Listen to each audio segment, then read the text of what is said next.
Bienvenue sur Africa 24 dans cette nouvelle édition du QG News. Voici les titres. Offensive multilatérale contre Boko Haram. La riposte se met en place par 4 pays. Le Cameroun, le Tchad, le Niger et le Nigeria.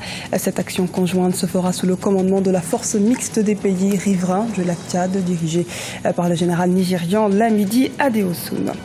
Le Congo rejette les accusations sur les exactions de ses soldats en Centrafrique.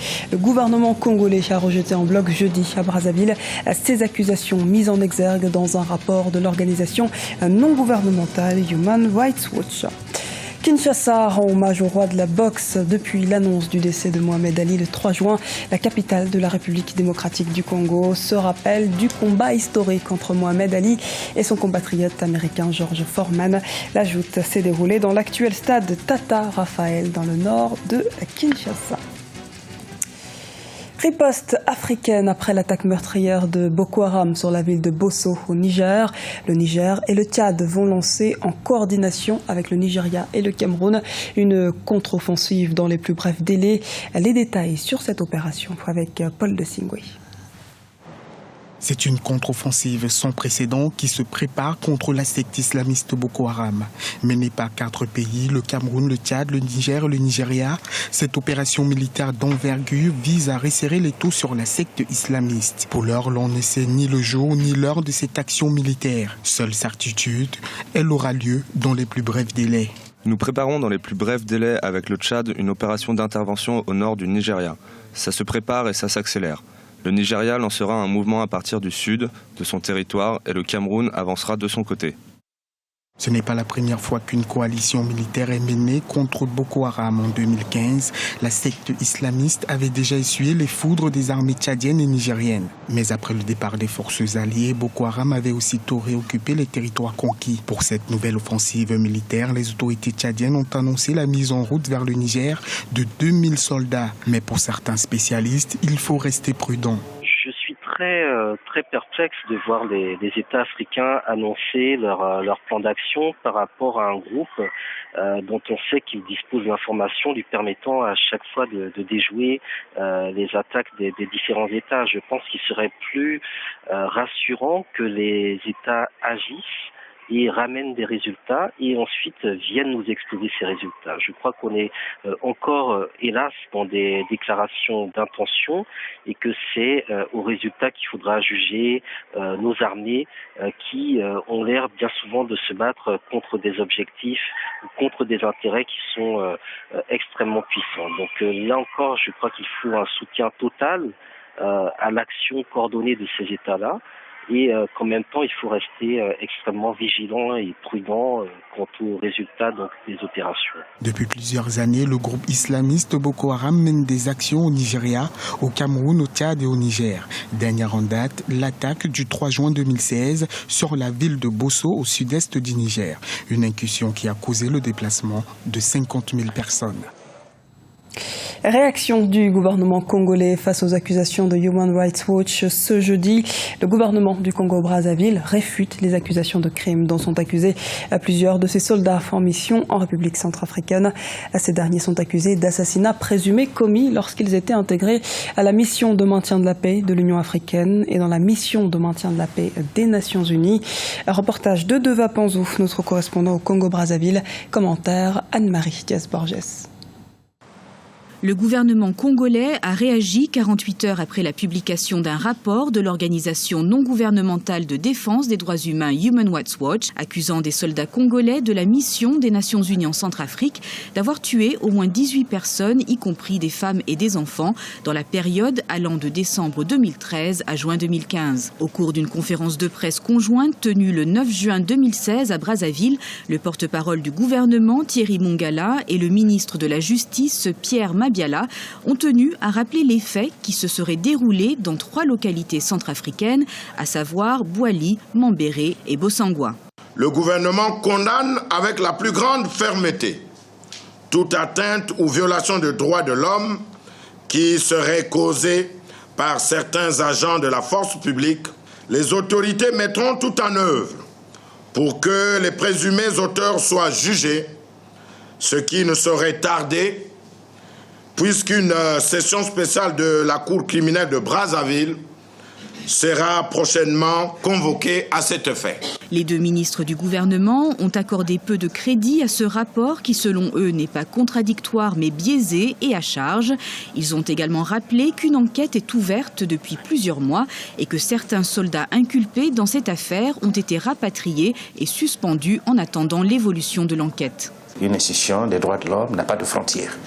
Et quand il y a violation des droits de l'homme, il n'y a pas de pancarte de souveraineté à soulever. Les autorités congolaises ont de leur côté la responsabilité de savoir que si les allégations soulevées méritent une attention, encore qu'il y ait une perte en vie humaine, il faut que ça attire l'attention des pouvoirs publics de mener les enquêtes qui conviennent et au bout de compte d'établir toutes les responsabilités et de faire que justice soit rendue. Le gouvernement congolais a précisé qu'il n'y a eu aucune volonté de dissimulation ou de refus d'enquêter sur ces affaires, contrairement aux allégations contenues dans le rapport de Human Rights Watch.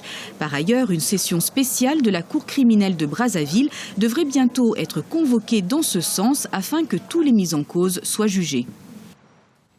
L'Égypte pourrait se tourner davantage vers le secteur de l'or. Cette année, la croissance s'est renforcée et les prévisions s'avèrent optimistes en raison des réformes macroéconomiques engagées et d'une confiance retrouvée des investisseurs. C'est en ce sens que les autorités ont décidé d'accentuer une activité à même d'attirer des milliards d'investissements tout en relançant une économie parfois mise à mal. Explication d'Aliou Ngendo. Le secteur de l'or égyptien ambitionne d'attirer de nouveaux investisseurs dans un avenir proche. L'activité aurifère en Égypte stagne depuis maintenant quelques décennies. L'or est pourtant perçu comme étant un secteur qui regorge d'un fort potentiel. Seul hic, le manque d'investisseurs. En effet, malgré une géologie spectaculaire, force est de constater qu'il manque un cadre commercial attractif et spécifique à ce secteur. Il y a environ 6000 années d'histoire derrière ces mines d'or et le plus intéressant, c'est que leur exploitation s'est arrêtée il y a des milliers d'années. Aujourd'hui, nous pouvons donc considérer ces mines comme étant vierges. Nous suivons donc ses origines aussi loin qu'elles ne remontent à l'époque où les populations exploitaient l'or sans la technologie contemporaine. C'est ce qui nous offre un tracé des opportunités disponibles. Il s'agit d'un millier d'endroits rien que dans le désert de l'Est. En 2015, le gouvernement égyptien avait déclaré vouloir faire contribuer le secteur minier à 5% du produit intérieur brut d'ici à 10 ans. Durant le mois de juin 2016, il lancera son premier appel d'offres depuis 2009 auprès de sociétés d'exploitation d'or. Je trouve que le gouvernement nous aide beaucoup.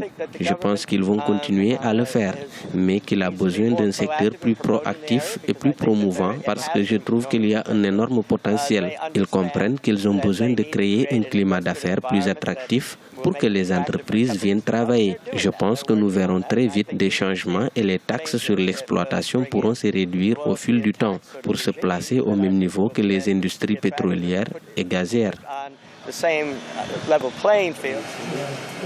Si les ambitions de l'État égyptien se réalisent, l'industrie aurifère du pays pourra créer plus d'emplois et attirer des devises étrangères. Le pays des pyramides cherche ainsi à réduire le coût des taxes à l'exploitation sur ses terres en vue de relever son économie.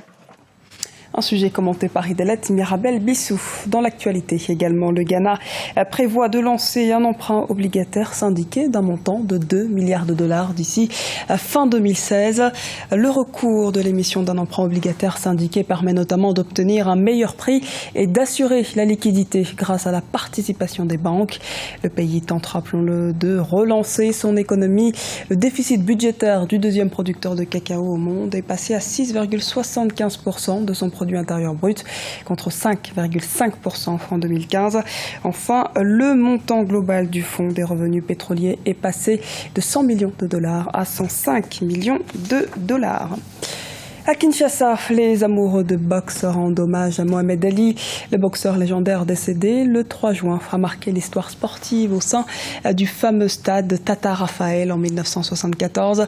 Aujourd'hui encore à Kinshasa, des touristes se pressent pour voir le stade mythique où Ali et Foreman se sont affrontés au cœur de la nuit quinoise.